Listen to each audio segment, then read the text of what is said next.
উঠেছে, তোমার কোল আলো করে তোমার ছেলে এসেছে। আর দুঃখ নাই, আর কষ্ট নাই, তোমার দুঃখের সংসার আনন্দে ভরে উঠেছে। আর কোনো কষ্ট থাকবে না, আর কোনো যন্ত্রণা থাকবে না। দেখেছেন না ভগবানের নাম তাহলে কি হতে পারে? এবার থেকে কোনো মায়েরা যদি সন্তান জন্ম দেন, আপনি যদি ভালো থাকেন, সন্তানকে জন্মানো মাত্র যদি সুস্থ থাকেন, কানে কৃষ্ণ নামটা দিয়ে দেবেন আগে, হ্যাঁ, তবেই তো সে কৃষ্ণ ভক্ত সন্তান হবে। দুঃখী ধীরে ধীরে বড় হচ্ছে, কিন্তু মায়েরা পড়াশোনা করতে চায় না, সারাক্ষণ হরিনাম করে, সব বাচ্চাদের মতো খেলাধুলা করে না। বলুন আপনার ছেলে যদি এটা করতো, আপনার চিন্তা হবে না? ও মায়েরা হবে না যে আমার ছেলে আর 5 জনের মতো নয় কেন? সবাই তো খেলাধুলা করে, আমার ছেলে খেলে না, হরিনাম করে, চুপচাপ কি চিন্তা করে, কষ্ট হবে কিনা? মা ভাবলো ছেলে মনে হয় কখন না জানি পাগল হয়ে যাবে হরিনামে, তাড়াতাড়ি করে একটা ভালো পাঠশালায় ভর্তি করে দাও। ও মায়েরা, আগুন কখনো ছাই চাপা দিয়ে ঢেকে রাখা যায় গো? পাঠশালায় ভর্তি করে দিয়েছি। যেই না দিয়েছি সেখানে বসেও হরিনাম করে। মাস্টার মশাই বলল, দুঃখী তুমি তো পড়াশোনা জানো না, আসো আমি তোমায় শিখিয়ে দেই, কয়ে কি বলে ক্ষয়ে কি বলে। মাস্টার মশাই আমি জানি, কয়ে কি বলে আমি জানি, ক্ষয়ে কি বলে আমি জানি। জানো? কই তাহলে বলো দেখি। মাস্টার মশাই আমি যেটা বলবো আপনি কষ্ট পাবেন না তো শুনি? না না, তুমি যদি জানো আমার তো ভালো লাগবে বাবা, বলো দেখি বাবা তুমি কি জানো। মাস্টার মশাই কয়ে কি বলে আমি বলবো, তবে শুনুন মাস্টার মশাই। কয় কলিযুগে শ্রীকৃষ্ণ চৈতন্য চৈতন্য অবতার খেলিবার প্রবন্ধে কইল ফুল গয়ে গড়ে গড়ি যায় প্রভু নিজ সংকীর্তনে, ভয় ঘড়ি ঘড়ি হরিনাম সর্বজনে সর্বজনে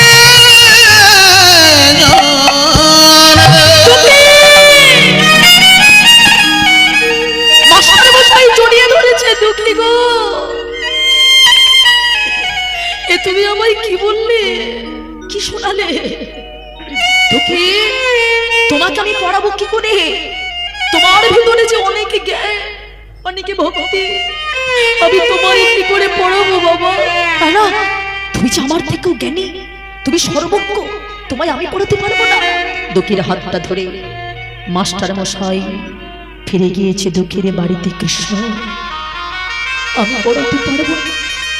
কেন মাস্টার মশাই?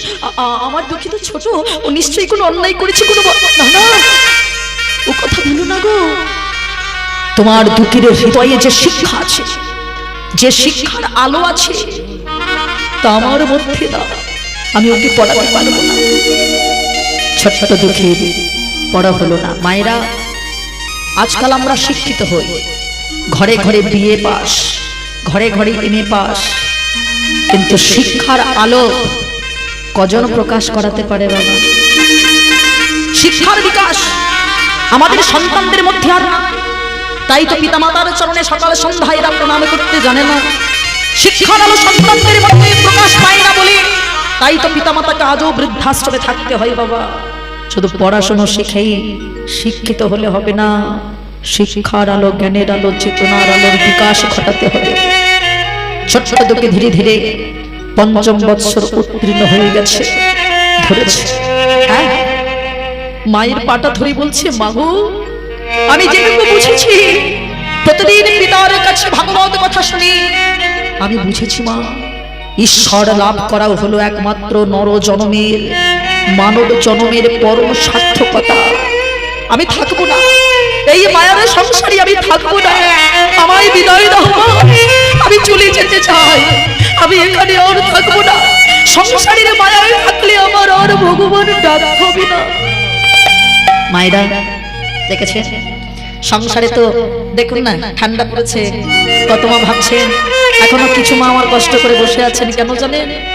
সংসারে ওনারা বুঝেছেন, কিছু বাবারা মায়েরা বসে আছেন কেন? এত ঠান্ডায় আমি হলেও বসতাম কিনা সন্দেহ বাবা। যারা চলে গেছেন ওনাদের সত্যি দোষ নাই বাবা, যা ঠান্ডা পড়েছে সংসারের চাপে সারাদিন আমার মায়েরাই, গ্রাম বাংলার মানুষ আপনারা কত পরিশ্রম করেন। সংসারে কেউ হরিনাম করার জন্য এক দণ্ড সময় আপনাকে দেয় না। সংসারে মায়ায় আচ্ছন্ন করে কুসংস্কার দিয়ে বেশি আমাদেরকে মুড়িয়ে রাখে। সংসার বাধা দেয় হরিনাম করতে, তাই না মায়েরা? দেয় না কিনা? দেয় কিনা? কিন্তু হরিবাসরে আমার মায়েরা কষ্ট করে কেন আছেন জানেন? আপনারা বুঝেছেন?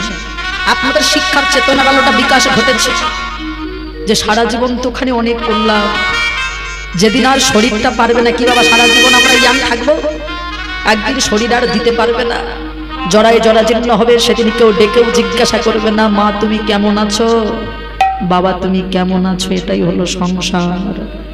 ওই জন্য বলবো বাবা, সংসারে যাতে কষ্ট না পেতে হয়, গর্ভে সন্তান থাকাকালীন আমার মায়েরা মা হয়েছেন, আপনারা কি করবেন না? সন্তান থাকাকালীন থেকেই ভগবানের নাম করবেন। হ্যাঁ, অনেক জায়গায় নিয়ম আছে, আমাদের সনাতন ধর্মের সংস্কারের থেকে কুসংস্কার বেশি। হিন্দু ধর্মে অনেক জায়গায় নিয়ম করেছে যে গর্ভবতী মায়েরা নাকি মন্দিরে প্রবেশ করতে পারবে না, বলে কিনা? আমার অনেক মা মাথা নাড়িয়েই দিয়েছেন তার আগে, বলে হ্যাঁ গর্ভবতী মায়েরা মন্দিরে প্রবেশ নিষেধ, বলে কিনা? বলে 5 মাস 6 মাস 7 মাস হয়ে গেলে গর্ভের সন্তান, তখন নাকি সেই মা নাকি আর পুজো দিতে পারবে না। মায়েরা বলে তো ভুল, সম্পূর্ণ ভুল কথা।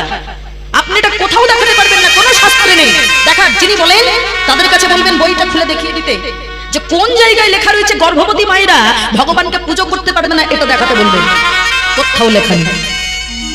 যারা বলে তারা আপনার ক্ষতি চায়, আপনার ভালো চায় না। রঘুনন্দন জন্মগ্রহণ করেছিল জানেন, সঙ্গে সঙ্গে মা সরস্বতীর চরণে দিয়েছিল, সেখানে অসৌচ ছিল। আমরা বলি নাকি কোথাকার অসৌচ এসে হাজির হয়।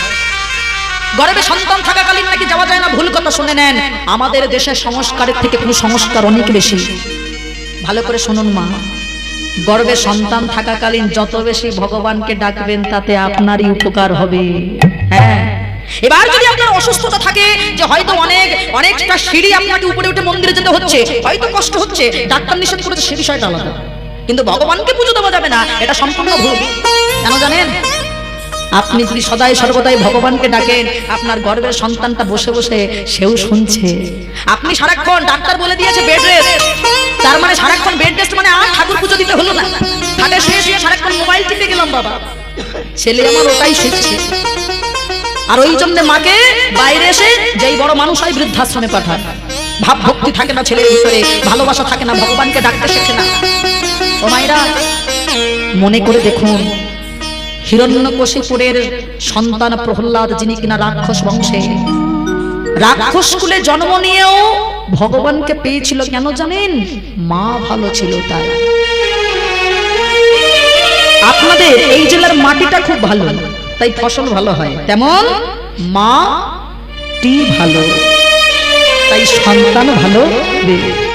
হ্যাঁ, কয়াধুর হিরণ্যকশিপুরের স্ত্রী, গর্ভে ছিল প্রহ্লাদ। দেবরাজ ইন্দ্র সহ সকল দেবতারা কি ভেবেছিল জানেন? যে ওর গর্ভের সন্তানকে নষ্ট করে দিতে হবে, কারণ ওর গর্ভে যে সন্তান আছে ও হিরণ্যকশিপুরের ছেলে মানে কিন্তু অসুরই হবে, ওকে মারতে হবে। কি করেছিল জানেন? যখন মারতে চেয়েছিল নিজে, হ্যাঁ, ভগবান নারদ মুনিকে পাঠিয়ে দিলেন, যাও তুমি তাড়াতাড়ি রক্ষা করো। নারদ মুনি গিয়ে বলেছিল দেবতাদের তোমরা ভুল করছো, ওকে কেন মারতে চাইছো? দেবতারা বলল ওর গর্ভের সন্তান নিশ্চয়ই হিরণ্যকশিপুরের মতো কোনো অসুর, ওকে বিনাশ করা দরকার। কারণ সেই সময় হিরণ্যকশিপুর বাড়িতে ছিল না বাবা, সে ছিল 10 বছরের জন্য সাধনা করতে। দেখেছেন? আমরা জানি অসুর, কিন্তু সাধনা করছে, দেখেছেন? বাইরেটা জানি, ভিতরটা জানি না। নারদ মুনি বলল তোমরা ভুল করছো, ওর গর্ভে সন্তান অসুর নয়, ওর গর্ভে যে আছে সে হলো বিষ্ণু ভক্ত প্রহ্লাদকে গর্ভে থাকাকালীন ওই কয়াধুরকে নিয়ে চলে গিয়েছিল নারদ মুনি তার আশ্রমে। হ্যাঁ, বলেছিল মা তুমি আমার কাছে নিরাপদে থাকবে, তাহলে যে কোনো প্রকারে তোমাকে কেউ না কেউ মেরে ফেলবে। আশ্রমে